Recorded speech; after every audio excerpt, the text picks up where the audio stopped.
Good morning, everyone. Good afternoon. Chumripsu. I am extremely excited to share with you my mobility and healthcare presentation. I am Megan from the University of Nevada, Reno. I'm sorry that I cannot be with you in person, but I'm happy to share with you some information just about mobility, techniques, and how we can go forward as professionals in creating better evidence-based practices for mobility transfers for patients and in combination with our healthcare providers and nurses. So let's begin.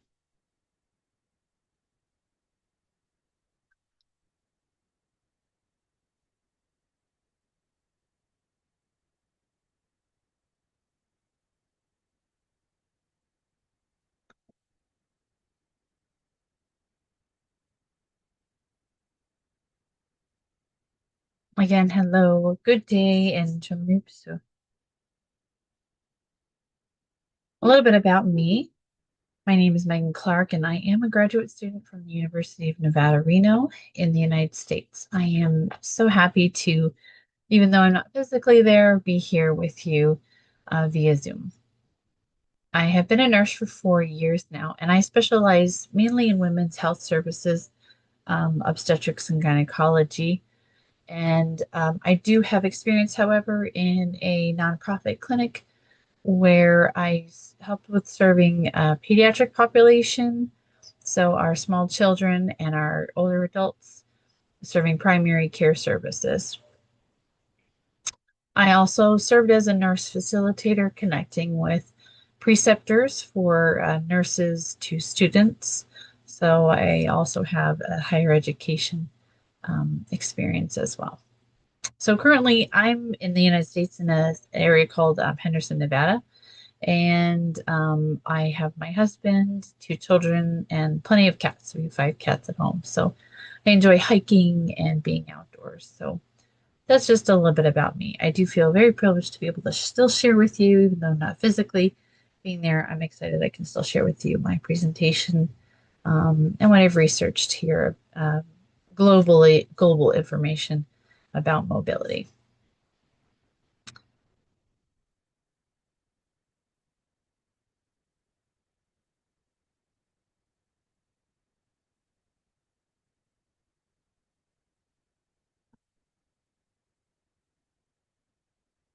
So, what we'll talk about today, our agenda. First, what is mobility? What are our common challenges for our Cambodian population, and how does mobility affect the patients there where you are at the hospital and at discharge? So, with us in the healthcare profession, we're always considering when a patient comes into the facility, how do we best serve them at the time of discharge when they leave?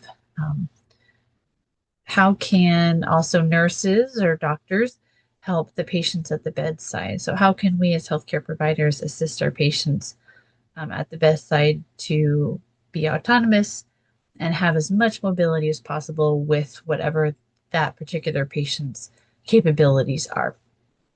So, I will show some techniques here via video. Um, and although we won't have a direct demo in person, there will be demonstrations on the video and the presentation as well. Talk a little bit about range of motion and then mobility throughout the lifespan. So for children and for the older adult population.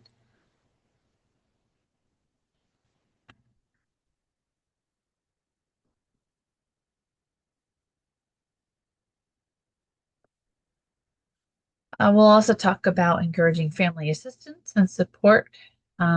Again, for when patients leave the hospital, how do we further support them when they leave? And what kind of techniques can we train on in the hospital so that they can take that information when they leave? What happens when they leave? Are there any outside referrals? So just some things that we'll just briefly mention and talk about as well. And then conclusions and references, and the demos will be, instead of in person this time, they will be via video here, which I have some um, technique videos to share. So the learning objectives for me, I am from the Masters of Nursing um, education program. So I'm part of the education track. And so the learning objectives that we have from the University of Reno, Nevada is being able to analyze the role of an interprofessional education in the clinical setting, as well as develop leadership and inquiry skills um, to shape and influence best practices. So, how can I help shape best practices in a nursing educational setting?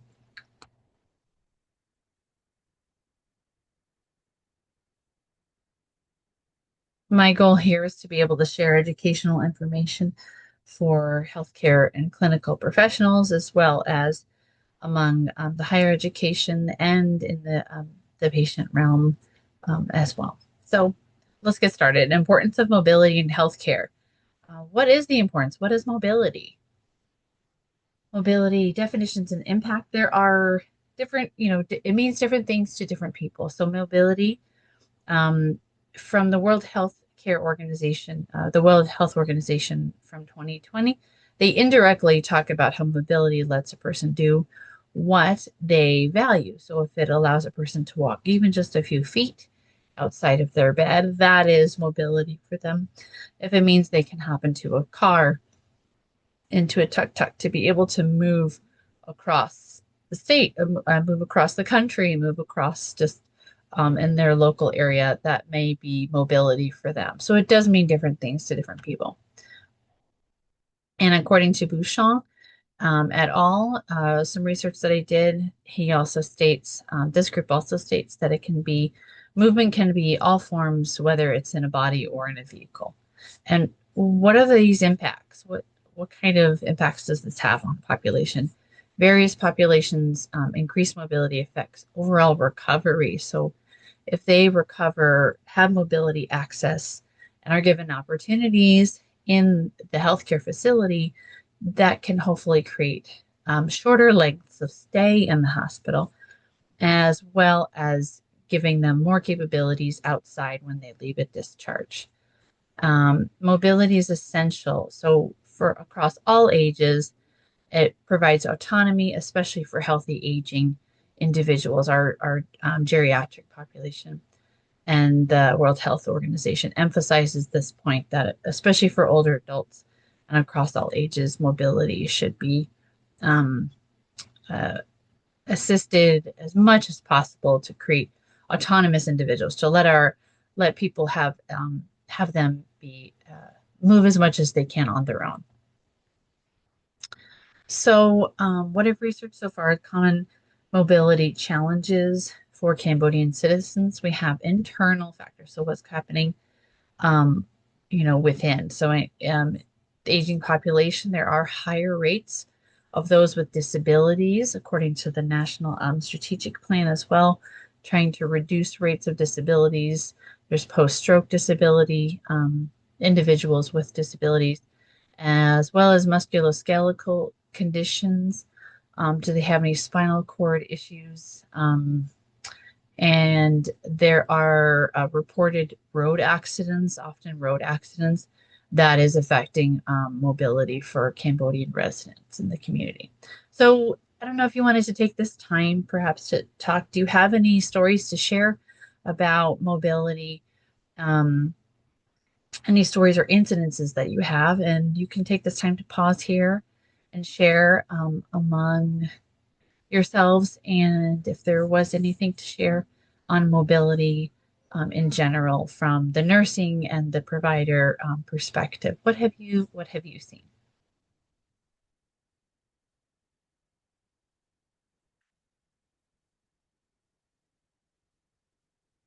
So next, Cambodia mobility challenges for citizens.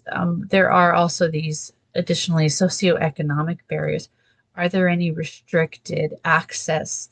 Is there any financial difficulties for individuals to access mobility through physical therapy? Is physical therapy available there in your facility? Um, when there's limited access for physical therapy to recover, in where they are when they're recovering, then that it ultimately will lead to less productivity for the Cambodians' economy. So on that note, question is what is available for patients with limited funds? Is there a program set up that allows patients to be able to access um, physical therapy for free? Do they have capabilities that are also available for a lower cost or free outside if there are financial constraints? Environmental challenges.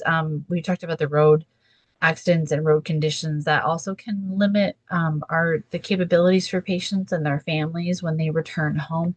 So is that something that nurses and providers can think about along with techniques? What can individuals do to prevent any injuries, repeated injuries, and potentially readmissions for patients if they're dealing with road hazards outside and limit their capabilities to move?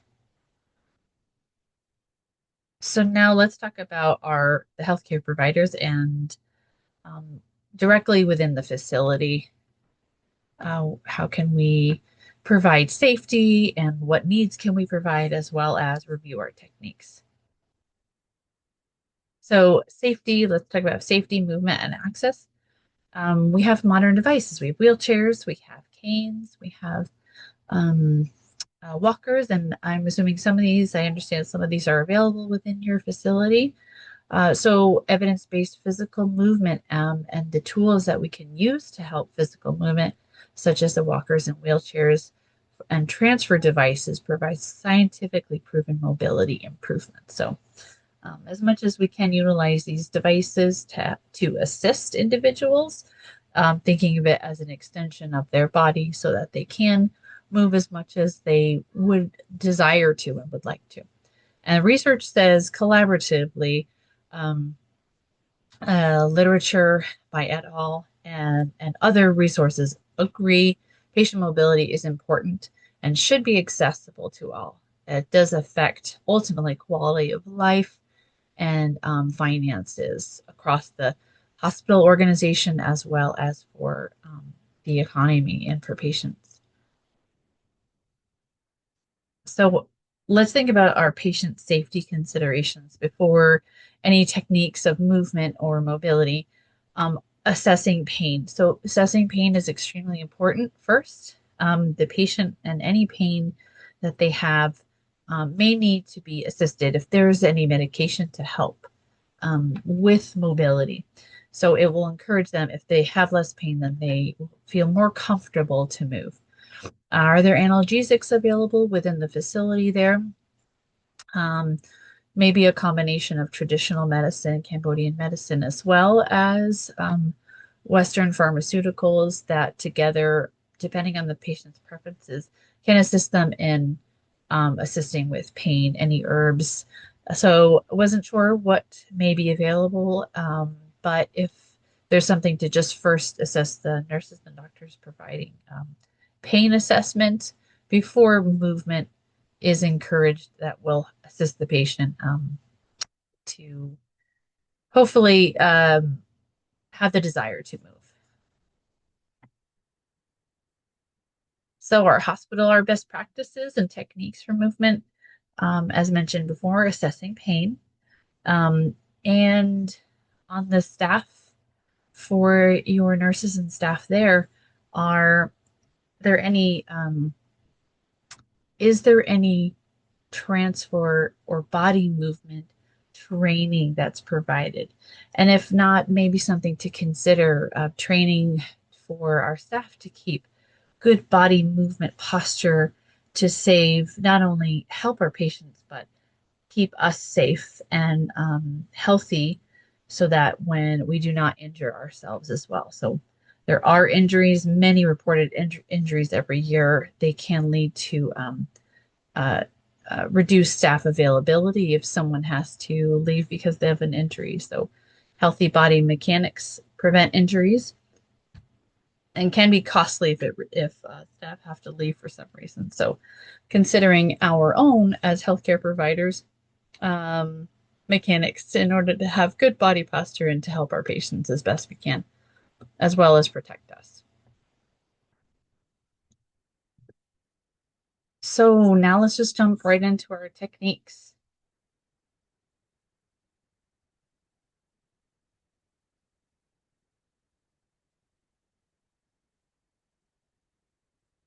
So safety and movement, looking at best practices. So the first thing to keep in mind for us as providers and nurses, remembering our body stance. So we have wide legs for stability, and it's emphasized do not reach. So Libre texts and occupational safety and health administration, as well as University of Nebraska Medical Center does talk. They all collaboratively talk about proper techniques, stability in our center to keep us um,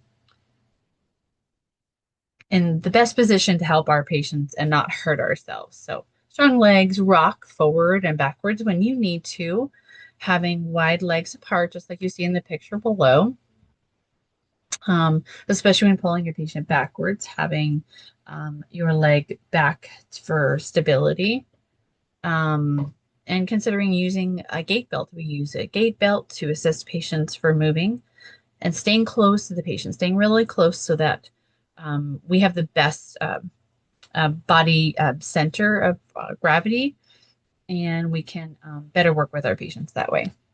Raising the bed to working level for us, having the bed at a working level, staying along the bed, and for the patient, we can lower the bed if they are going to be moving out of the bed. And then are we assessing that pain? For the patient's considerations, basics of technique and of safety and movement. Again, cleaning our hands first, keeping clean, assessing the level of mobility and the desire of movement. What does that patient want to move? Do they have the desire? So, talking with them first is important. And for devices, remembering having our materials with us, such as a gait belt when needed, properly placed. Do they have a walker? Do they have cane? Or is there a mechanical lift? If this is available in the facility, a mechanical lift, especially for those who cannot move at all. Do we also need a one or two person assisted um, for those who have extremely limited movement? And then for the patients and families, do we check with the patient's mobility and talk to the patient's family, teaching them also good movement and body techniques so that they can take this education home with them when the patient leaves the facility.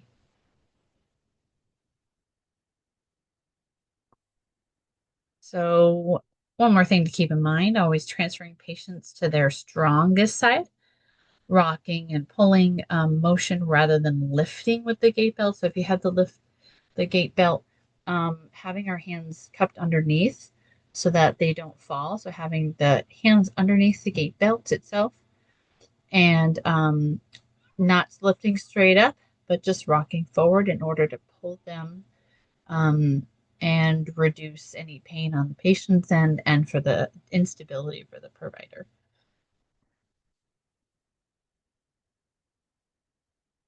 So let's take a look at the first video with using a gait belt. So let's review gait belt first, so that this can be your main core device in order to help with transferring.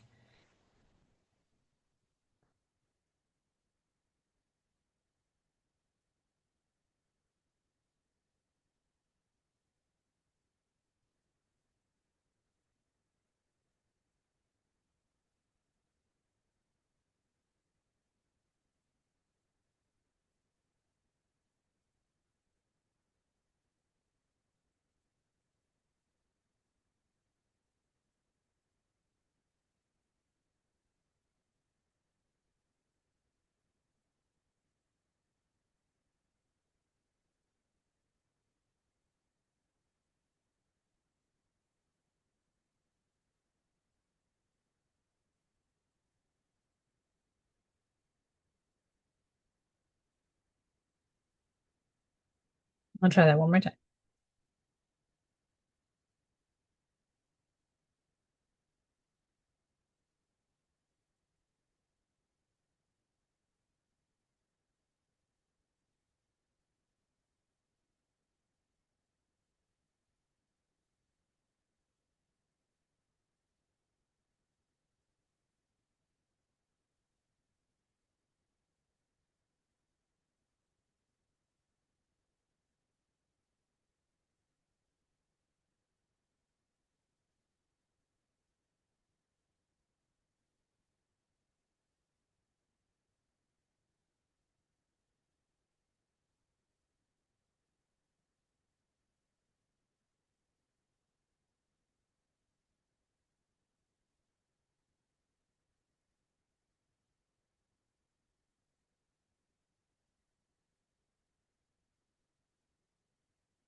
Okay.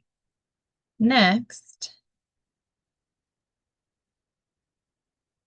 we'll just briefly review how much can the patient move. So you saw in the video about using a gait belt to have a good center stability for the patient's trunk and for yourself and for the patient's safety. So again, asking the patient if they're willing to move and potentially gather the information from the last nurse shift so that you can get an idea about from report how much does this particular patient move before you even enter the room. But when you do get with connect with your patient on the day of your shift, do can you also check on their abilities when you do meet with your patient? So if you're not sure of their capabilities, what you can test this. Test their ability by either pressing against, having the patient press against you in some form on their arms or their legs. Now we can review just a little bit of range of motion. Range of motion can be utilized without a gait belt. The gait belt, as I said, can be the main source of transferring patients from different devices, whether it's chair to bed or bed to walker to different spaces. So range of motion, we'll just briefly look at this video and connect here.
Right.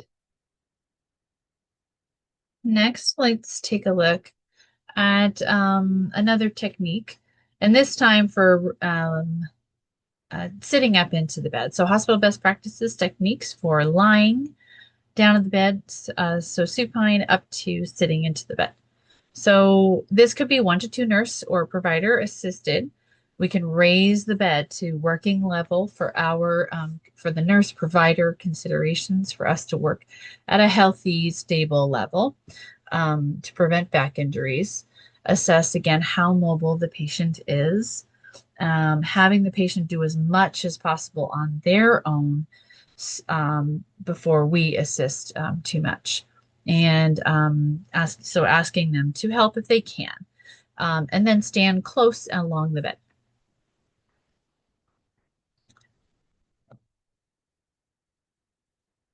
So that is the first part. Our second portion to remember is getting to training the patient. So we first have the patient lying down in bed, as you saw in the previous slide here. We're now going to have the patient prepared to turn. We're going to have the bed lying flat, as you just saw previously, making sure if they are elevated in any way, that we completely lower the head of the bed to a flat position. Bend then the patient's legs and ask the patient to bring their arm across them towards you so that they can turn afterwards towards the provider. Make sure that you as the nurse or provider are centered in the middle of your patient's body. And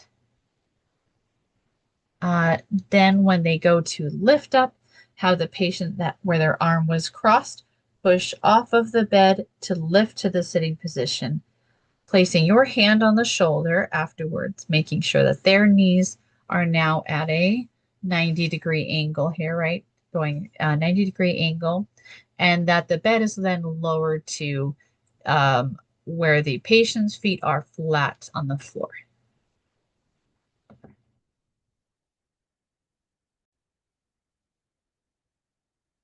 Okay, so now this time we're going to review hospital best practices and techniques for sitting back down to supine in the bed. So let's review this.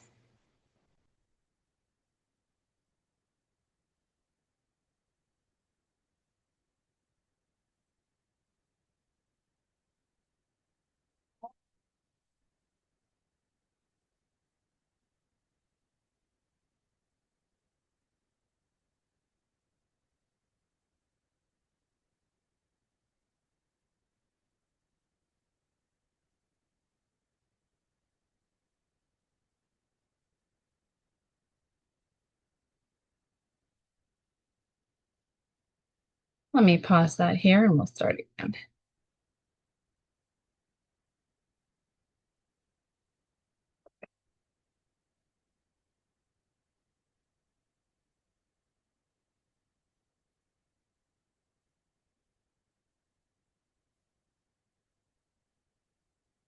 All right, let's begin one more time.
Okay.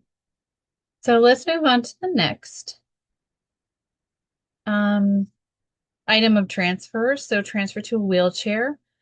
For considerations for transferring out of the bed to wheelchair, we have explaining again, always explaining the patient to the patient first and washing your hands, explaining what we're doing, having appropriate footwear. So the considerations here, having non-slip socks if they are about to leave the bed, and or shoes if that's what they have available as well.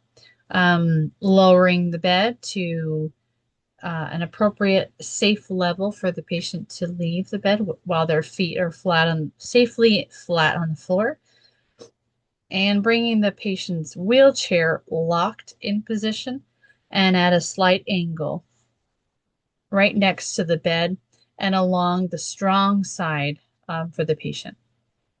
So let's see a video here next on transferring from the bed.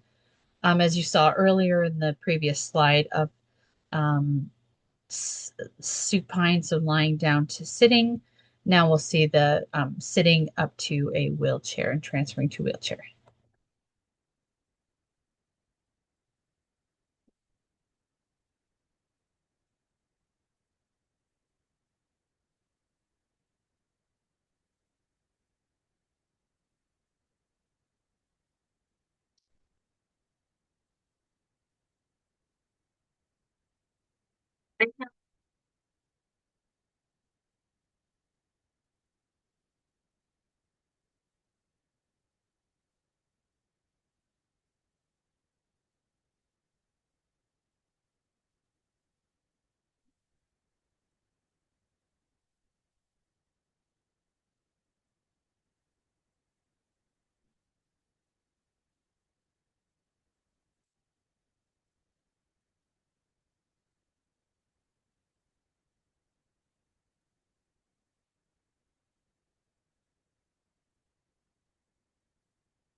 All right.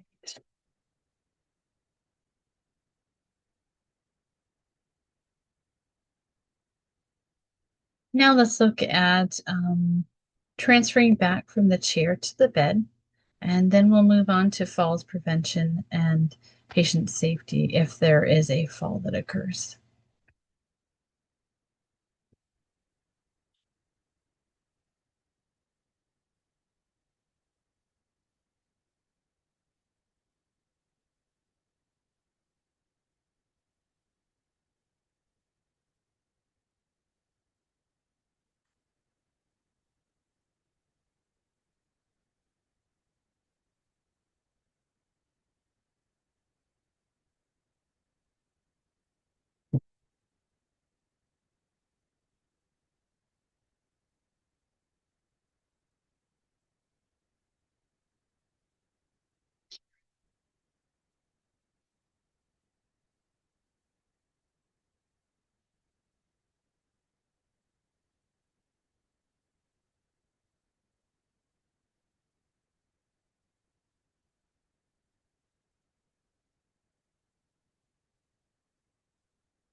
Right.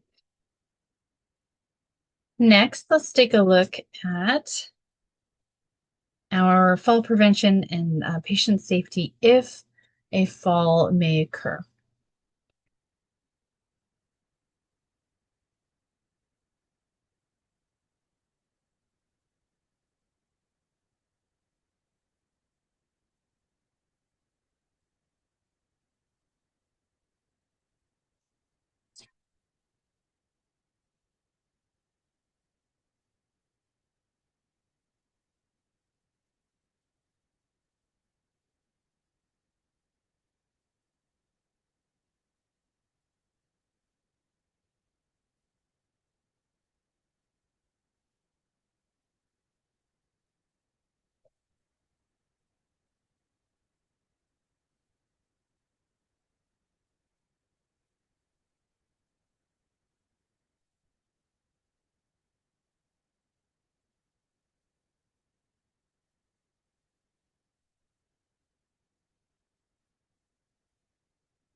So next, let's take a look at uh, children and physical movement and mobility for the this population.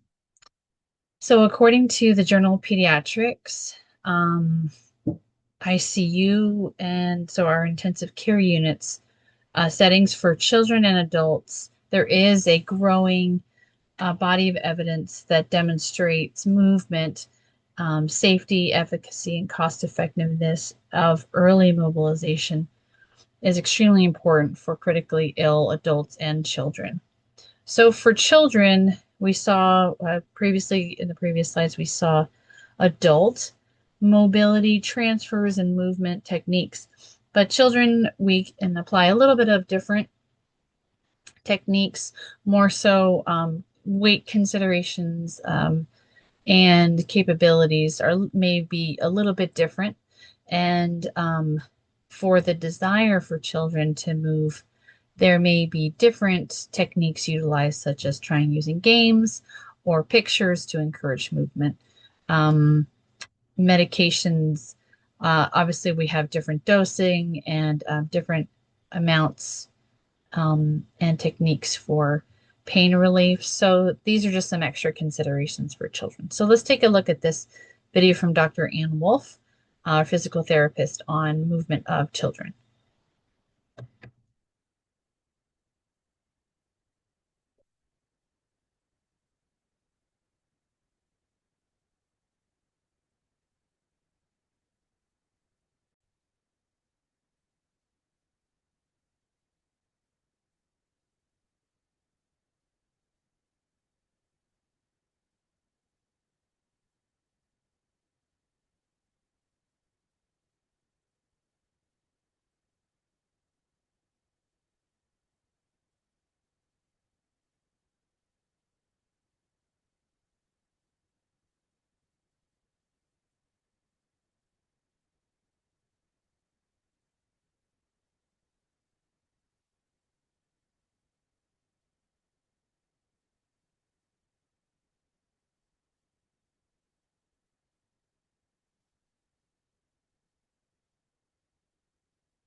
All right. So now that you saw techniques on different, across the lifespan, on different age ranges, let's now move into culture and health and um, talk a little bit more about how we can do and provide care and extension of our techniques outside of the hospital. Because as we know, once a patient comes into the hospital, we're thinking about how will they leave with this information? How can we best provide um, optimal outcomes for them when they leave the hospital? So just to point out here that nutrition, lifestyle, and mobility are very interconnected. And for our just our young adults and Cambodian women, as I've researched here from Smith et al., um, nutrition, lifestyle, and mobility, 29% of Cambodian women of childbearing years are often vitamin D deficient. So when this there is a deficiency in nutrition, this can additionally affect the mobility, movement, bone health, overall health for our patients. So, for our young adults or our older adults, we also have these considerations for um, our for besides our pediatric patients, for our young adults and our age-bearing individuals. So, keeping nutrition in mind is one of the factors that can greatly affect mobility.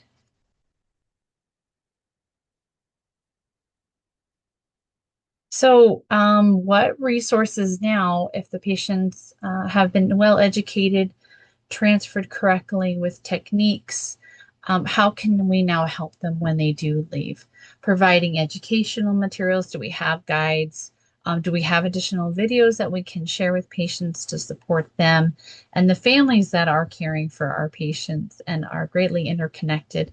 As I understand Cambodian culture, we have multi generations that will often be together. And so there's a lot of support, which is wonderful um, uh, and therefore needs to be shared. The information and techniques can also be shared well with families so that they can assist their family member who is in the hospital have a good outcome when they leave. Do we have assistive devices that we can share with them or provide resource somehow, referrals on the outside? And then are there any training modules available for not only the healthcare staff, but maybe even for family members as well? Um, are there skills that we can teach the staff to protect us? Because as healthcare staff members and individuals, we do experience a lot of mobility transfer that needs to happen and can often put strain on our physical bodies. So, are there training modules that can help healthcare workers? And then anything additional for families as well. Our education here is really important to be able to have the extended outcomes be as best they can when patients leave. So accessibility and mobility for all is really important, as we discussed from the beginning of the video. Um, Obviously, Cambodian culture, I'm learning a little bit more about how family-centered it is and how important it is as it is a shared,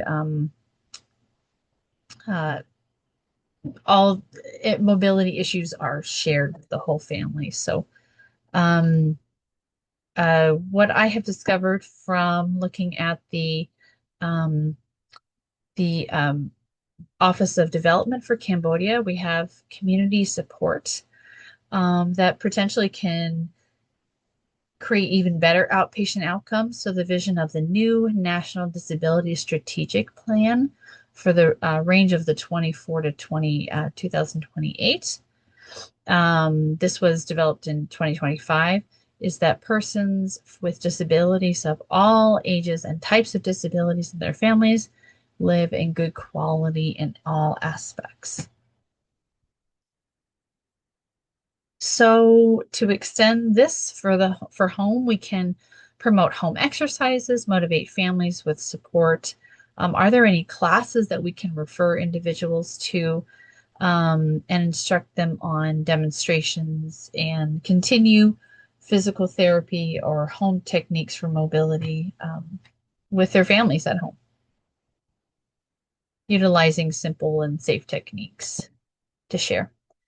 Again, utilizing this community-based approach and encouraging movement. Are there programs, group classes, or is there any peer support that we can refer patients to continue that access to mobility outside of the hospital? Um, the General Population Census of Cambodia and the Cambodian Demographic and Health Survey in the Ministry of Social Affairs found in 2019 that 4.9% of Cambodians 5 and older have some difficulty in functioning. So hopefully we can, with resources, education, and further community support, this can be increased. So this is where, to overcome any barriers, we can consider internal solutions. So how can we strengthen social support? Are there social services that we can refer? Is there any way to connect Cambodian patients and those from other communities outside even Cambodia access to better nursing, further nursing care, and uh, somehow affect even the improve the infrastructure and policies. Just to reiterate, are there workshops or outside outreach campaigns that it do exist we can connect patients with, or maybe even initiate? So according to the WHO, local media, village meetings, and peer educators expand and normalize mobility promoting behaviors. So policies can be developed to care for all levels of mobility.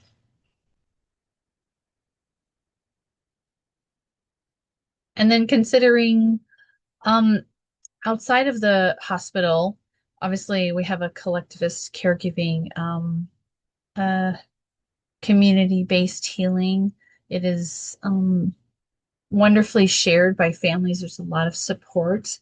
It's it seems to be, and so therefore, how can we blend um, traditional ideas and medicine with the family preferences? So considering family preferences, are there traditional practices that can coexist to help with optimal outcomes and with good habits and eventually, or to hopefully have rehab adherence. So helping patients maintain their best outcomes once they leave for discharge.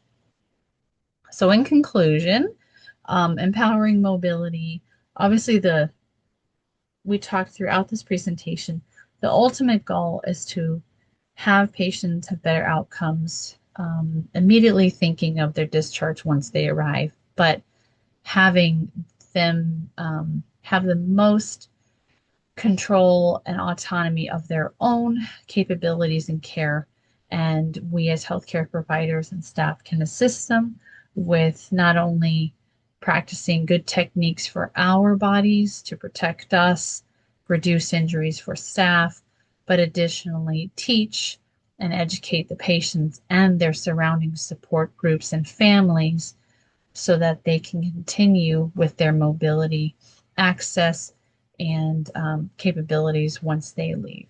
So enhancing mobility in our Cambodian healthcare requires holistic approach, honoring the culture and value, including modern medicine, and leveraging family support, as well as community-based strategies. So together, hopefully, there is improvements in mobility for all Cambodian and other cultural members of the community. So, Arkun, and thank you so much for the opportunity to share. And if there's any questions, please take this time to discuss. I wish I could be there to answer the questions in person, but please feel free to reach out to me and through email. You can contact Dr. Verticelli with information. And my references are here below.